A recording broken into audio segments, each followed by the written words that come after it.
세 번째 시작 전에 이벤트 하나 하고 가겠습니다. 자, 이번에는 모니터고요. 보겠습니다. 벤큐는 모니터 업계 최초로 시력 보호 기능을 적용한 글로벌 기업이라고 합니다. 블루라이트를 차단해주는 로우 블루라이트 기능과 깜빡임 방지해주는 플리커브라는 기술을 국내 최초로 도입을 했고요. 기술 안전 인증 전문기관인 TOV 라인란드로부터 인증을 받았고요. 주변 밝기를 감지해서 눈이 가장 편한 밝기로 자동 조절까지 해주는 BI 기술을 세계 최초로 개발했다고 합니다. 이거 너무 괜찮아 보이거든요. 이제 벤큐 시력 보호 모니터 GW2780T는 청색광 차단, 깜빡임 방지, 자동 밝기 조절 기능까지 제된 제품으로 오랜 시간 사용해도 눈이 정말 편안하다고 합니다. 높낮이 좌우 상하 조절이 가능하고 세로형으로까지도 사용할 수 있다. 자녀 눈 건강이 걱정되시는 분들, 주식 투자나 업무 등으로 모니터 사용이 많으신 분들께 꼭 추천드리는 제품이라고 합니다. 관심 있으신 분들은 제가 인스타에다가 댓글 달아주시면은 라이브 한 번당 한 분씩 제가 받아올게요. 그래서 한 분씩 꼭 드리도록 하겠습니다. 링크는 제가 그 영상 하단에 영상 설명란에 넣어드릴게요. 돈 받고 하는 건 아니고요, 절대. 저희 구독자님들한테, 그러니까 기업에서는 홍보가 되니까 좋고, 저희 입장에서는 이제 선물을 공짜로 받으실 수 있으니까, 그러니까 좋은 거죠. 혹시나 지금 시청하시는 분들 중에 기업 담당자분 계시면은 연락주세요. 주요국의 경제지표는 매달 업데이트가 돼요. 그래서 지금이 이제 2021년 1월이니까 2020년 12월 한 달간 조사된 자료가 이달에 발표가 됩니다. 자주 보시는 분들은 당연히 아실 문제이긴 한데, 우리 대한민국에서 투자를 하시는 분들은 어느 나라 경제지표를 제일 먼저 봐야 될까요? 역시 당연히 답은 미국이거든요. 근데 미국은 우리나라의 VIP 수출 국가고요. 미국의 수입과 우리나라의 수출, 그리고 수출은 코스피 움직임과 거의 유사하게 움직이기 때문에 이거 아주 여러 번 보여드렸어요. 어쨌든 미국의 경제가 살아나야 미국의 제조업체들의 경기가 살아나고요. 그 제조업체들의 중간재라고 하죠. 반도체부터 이런 부품, 중간재를 수출하는 우리나라 기업들의 경기도 살아나고, 결국엔 그래야지 우리나라 주가도 오른다. 이게 현재까지 장기간 30-40년 지켜본 이 데이터의 결과입니다. 그럼 가장 중요한 게 바로 미국의 제조업이다, 이걸 아셨죠? 지금 보여드리는 그림이 바로 미국의 ISM이죠. 전미 공급관리자협회에서 발표하는 ISM, 제조업 구매관리자 지수, PMI 지수입니다. 매달 초에 나오니까 매달 꼭 확인을 하셔야 돼요. 이게 우리나라 주식시장이 굉장히 중요하다, 계속 설명을 드리고 있는데, 400개 이상의 미국 제조업체를 대상으로 설문조사를 해요. 그래서 여기 50 이상의 확장 국면에 있으면 통상적으로 우리나라의 주식시장도 좋습니다. 그리고 50 이하인 국면에서는 보통 주식시장이 안 좋기 때문에, 가장 따끈따끈한 이번 1월에 발표된 지난 12월 한 달간의 조사 자료를 봤더니 얼마냐? 60.7이에요. 어마어마하게 좋은 겁니다. 지금 미국의 제조업체들 굉장히 좋다는 거예요. 이전 제가 모니터링 영상 있죠. 모니터링을 해드렸을 때 57이었거든요. 57이었는데 지금 60이니까 엄청나게 좋아진 거고요. 그리고 지난 영상에서 제가 설명드렸던 내용이 뭐냐, 이 뉴 오더를 봐라. 모든 기업들은 신규 주문이 들어오고 나서 그 다음에 생산을 하죠. 그러니까 뉴 오더가 가장 선행한다. 65.1 정도로 높으면 최소 두세 달 이상은 제조업 지수가 좋을 수밖에 없다, 이렇게 말씀을 드렸는데, 역시나 60.7로 굉장히 잘 나왔죠. 그러면 이 ISM에서 세부 내용까지 제가 모니터링을 해드릴게요. 이거 여러분이 직접 하면 되게 힘들기 때문에 제가 그냥 원큐에 해드리는 겁니다. 굳이 경제지표 안 찾아보셔도 되니까 여러분들도 좋고, 저는 또 많이 시청해주시면 또 저도 좋고, 다 윈윈이죠, 세상이. 그러니까 12월 달에 뉴 오더 얼마냐? 67.9. 더 좋습니다. 미국의 제조업 지수는 엄청나게 좋다. 그러니까 우리나라 주식시장이 올라간 이유도 어느 정도 이해가 되시죠? 물론 블루 웨이브 때문에 단기간에 폭락은 할 수 있어요. 그렇지만 그거 자체가 대세의 흐름을 꺾는 건 아니니까, 이런 경제지표에 따른 장기적인 흐름, 그러니까 이런 지표가 계속 좋다, 그러면 단기적으로 폭락했다 그러면 그때 이제 알아서 저점의 분할 매수를 잘 하시면 되는 거죠. 그럼 고용은 어떠냐? 고용도 좋아요. 제조업 고용 말하는 겁니다. 3.1%나 증가를 했어요. 50 이상이 돼버렸어요. 그리고 프라이스, 제품 가격은 어떠냐? 12.2%. 엄청나게 잘 팔린다는 겁니다. 이렇게 제조업 신규 주문 좋고, 제조업 고용 좋고, 제조업 제품 가격도 올라간다, 이거는 미국의 제조업이 거의 완전한 회복 사이클에 있을 때 나타나는 현상이에요. 그러면 우리나라 수출이 어떻게 되겠냐? 요거를 한번 예측을 해볼 수 있는 거죠. 우리나라 수출은 뭐랑 장기적으로 유사하게 움직였냐? 코스피랑 장기적으로 유사하게 움직였거든요. 이게 무역협회에서 가져온 자료인데 11월까지 수출이 이렇게 올라갔습니다. 차트가 좀 거꾸로 돼서 죄송합니다. 제조업 지수 좋으니까 그 다음 계속 더 좋아질 가능성이 굉장히 높죠. 그러면 우리나라 주식시장도 우상향할 가능성이 높은 거죠. 그래서 만약에 이번에 블루 웨이브 때문에 조정을 좀 심하게 받는다. 조정은 매수의 기회가 될 가능성이 높다. 이렇게 우리가 이해를 하면 된다는 거죠. 그리고 이런 상황에서 우리나라 삼성전자의 주가 어떻게 될 가능성이 클까부터 해서 수출 기업들 주가 어떻게 될 가능성이 클까? 요것도 어느 정도 예측할 수 있는 부분이 약간 있어요. 일단 우리나라 수출이 이렇게 잘 되는데 대표적인 우리나라 수출 중간재죠. 우리나라 삼성전자 같은 경우가 미국의 제조업의 생산 보시면 가전부터 해서 컴퓨터 부품 소재, 뭐 반도체 회로 이런 거 부분으로 굉장히 좋아지고 있어요. 그러니까 삼성전자 주가가 올라갔던 거고, 글쎄요, 이게 만약에 조정만 주면 땡큐겠죠. 그러면은 삼성전자 같은 기업들을 중장기적으로 올해 내내 굉장히 좋아질 가능성이 있죠. 계속 좋을 가능성이 크기 때문에 뭐 삼성전자는 계속 떨어지면은 분할 매수하는 것도 나쁘지 않다. 이런 경제 지표를 보면 알 수 있다 이거죠. 또 이러다가 또 삼성전자 폭락할 수도 있어요. 물론 왜냐면 삼성전자가 꼭 그 지표만 가지고 움직이는 건 아니죠. 뭐 D램 가격도 있고 수급도 굉장히 중요하기 때문에 뭐 물론 이러다 떨어질 수도 있습니다. 뭐 그러면 또 이제 욕을 먹겠죠. 뭐 이러다 피셔 때문에 뭐 내가 그러니까 현재 경제 지표, 그러니까 수출 지표 그리고 IT 경제 지표만 봤을 때 이런 부분에서는 미국으로 주로 수출을 하기 때문에 주가가 우상향할 가능성이 높다. 그렇게 봐주시고, 뭐 그렇다고 해서 뭐 삼성전자 몰빵해라 요거는 절대 아니라는 거.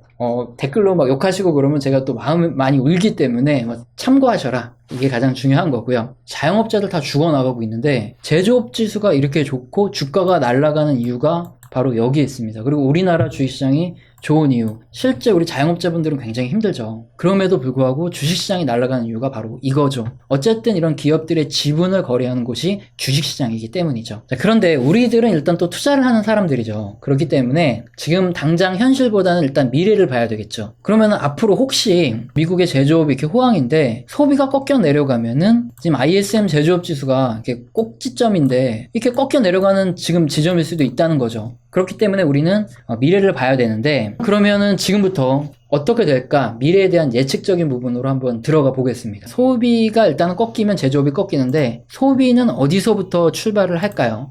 당연히 월급입니다. 부동산이 오르고 주식시장이 오르면 소비의 양이 늘어나는 경우도 분명히 있어요. 근데 역사적인 데이터를 봤을 때 공통적으로 고용이 늘어나고요. 그리고 급여가 올라가면 사람들이 그 급여를 통해서 소비를 하게 됩니다. 그래서 앞서 제가 잠깐 보여드렸지만 제조업 부분의 이 인플로이먼트죠. 고용이 지금 좋아지기 때문에 고용이 전체적으로 좋아지는 거 아니냐 이렇게 생각하실 수도 있거든요. 그런데 아직 12월 달이죠. 그러니까 이 고용 지표는 안 나왔어요. 그렇기 때문에 지난달에 발표됐던 11월 한 달간의 경제 지표를 가지고 지금 설명드릴 수밖에 없는데, 우선 미국의 실업률 같은 경우에는 전체적으로 지금 막 쭉 떨어지다가 이 상태에서 어느 정도 지금 멈춰 있는 상태입니다. 지금 이달에 또 실업률 지표가 나오면 설명을 해드릴 텐데, 일단 지금 상황에서는 실업률이 어느 정도 좀 정체가 돼 있다 이런 상황. 그리고 미국의 실업수당 청구 건수도 마찬가지죠. 잘 떨어지다가 다시 이렇게 정체돼 있어요. 미국의 비농업 신규 고용자 수 등락이 큰 농업 부분을 제외한 고용자 수 증감인데 증가율이 진짜 월등히 낮아졌죠. 이렇게 바닥에 붙었죠. 이렇게 현재 실업률은 6.7%대에서 하락을 멈춰 있고, 비농업 신규 취업자 수 또한 24만 5천 명 수준에서 이제 추가로 크게 증가하지 못한 이런 상황이 펼쳐지고 있습니다. 그러면은 고용이 이렇게 개선돼야지만 소비가 계속 개선이 될 텐데, 고용이 생각보다 나빠지면은 앞으로 제조업도 나빠지고 주식시장도 꺾이지 않겠냐. 어떻게 보면 주식시장의 고점에 와 있는 거 아니냐. 자영업자들의 소비가 굉장히 안 좋기 때문에 전체적인 소비가 꺾이고 이렇게 될 수도 있지 않겠냐. 이런 우려를 많이 하게 되는데요. 그림이 뭐냐면요. 미국의 가계의 가처분 소득이에요. 그러니까 처분할 수 있는 소득이죠. 소비를 나타내는데 2020년도죠. 코로나 이후에 가계 보조금이 일시적으로 지급되면서 실업보험부터 실업의 이전 소득, 그러니까 뭐 보조금 등이에요. 이런 것들이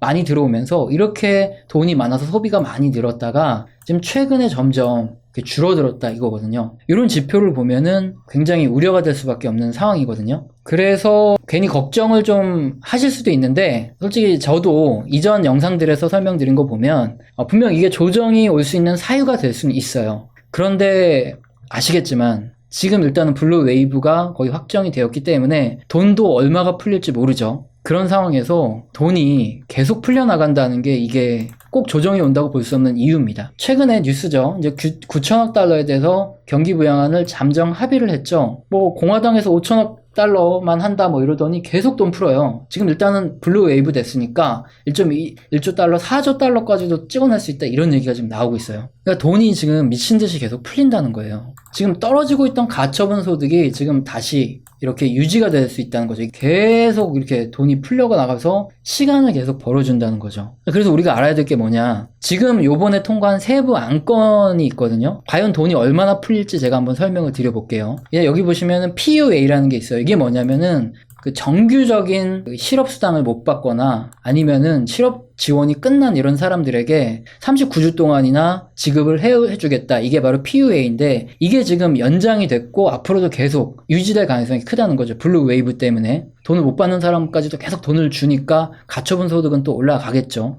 다음으로 PEUG라는 건데 13주를 추가로 주는 거예요. 이제 실업을 하면 26주 동안 정규 실업수당이 나가거든요. 여기에 13주 추가로 돈을 또 줘요. 이것도 연장이 되고요. 그럼 여기에다가 연방 대유행 실업보상이라 해서 FPUC라고 하는데 자격이 되는 사람이죠. 물론 모두 다 주는 건 아니에요. 주당 600달러나 줍니다. 이게 최근에 3월 14일까지 연장이 됐죠. 그리고 또 여기에다가 주마다, 미국은 주마다 최저시급을 7달러였으면은 10달러로 인상시키고 일시적으로 최저시급까지도 인상시키고 있어요. 그리고 PPP가 또 연장이 됐는데 업체당 200만 달러 한도로 지원을 받을 수 있고요. 더 웃긴 거는 나라에서 이렇게 200만 달러를 받았잖아요, 업체에서. 근데 60%를 직원 급여로 쓰고 나머지 40%만 뭐 임대료, 운영비, 소모품 쓰면 그냥 안 갚아도 돼요. 200만 달러면 얼마예요? 22억 정도를 그냥 국가에서, 최대죠. 업체단에 그냥 주는 거예요. 그냥 공짜로. 한마디로 백신 개발 등 미국 경제가 회복될 때까지 정부가 시간을 벌어주겠다. 이거죠.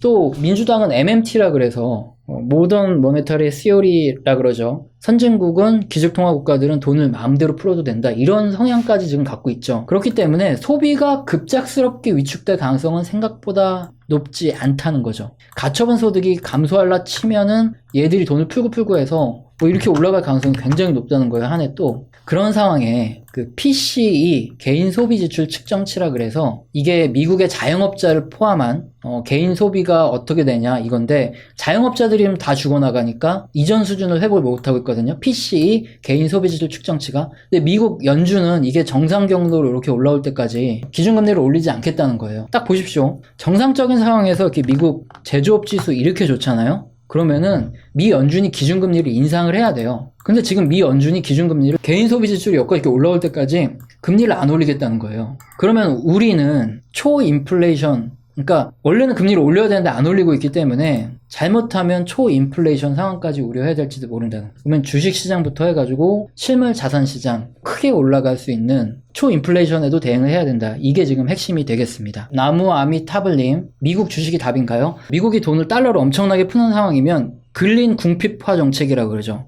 달러가 계속 약세가 되고 걔네들이 돈을 풀게 되면 어쨌든 무역을 하는 다른 나라들은 피해를 입을 가능성도 있어요. 그렇기 때문에 미국 주식을 중심으로 하는 게 좋습니다. 그러니까 미국 주식은 반드시 가져가시는 게 좋을 것 같고요. 장기로 보고 달러를 좀 사두는 건 어떤가요? 단기로 보고 달러를 전 살 거거든요. 고객님들 계좌에서. 그러니까 요번에 이제 코로나가 3차 대유행하면서 다시 한번 튀게 오를 줄 알았는데 안 올랐어요. 그래서 다시 또 포트를 조정을 했는데 달러가 약세가 될 가능성이 있으니까 달러는 조심을 하시는 게 좋아요. 장기로 사두시는 것보다. 왕차이 99님, 언택 쇼핑이 지속될 테니 아마존 뜨겠는데 왜 횡보만 하는지. 아마존이 아무래도 빅테크잖아요. 그러니까 반독점 이슈 때문에 그런 게 조금은 걸려있지 않을까 싶습니다. 블루 웨이브 영향을 다이렉트로 받죠. 록바님. 네. 증세는 아마 2년 정도 후에 하겠죠. 중간선거 끝나고 할 것 같습니다. 훈샤이님, 미국이 재정정책 쓰면 당연히 국채금리 올라가서 우리나라 시장금리에 영향이 있지 않을까요? 일단은 국채금리 상승을 아마 저지를 할 것 같습니다. 연준이요. 왜냐면은 구축 효과라 그러죠. 돈을 많이 풀게 되면 금리가 올라가는 효과가 발생하면 이게 도로 암호타율이 되기 때문에 금리를 이렇게 누릅니다. 고압하는. 그래서 금리가 많이 못 올라가게 계속 연준이 그렇게 할 것 같아요. 올라가긴 올라가도 그렇게 엄청나게 빠르게 올라갈 것 같진 않아요. 다음에도 꼭 와서 들어주시면 제가 열심히 준비한 내용 올려드리도록 하겠습니다. 오늘 고생 많이 하셨습니다. 예, 좋은 밤 되세요. 감사합니다.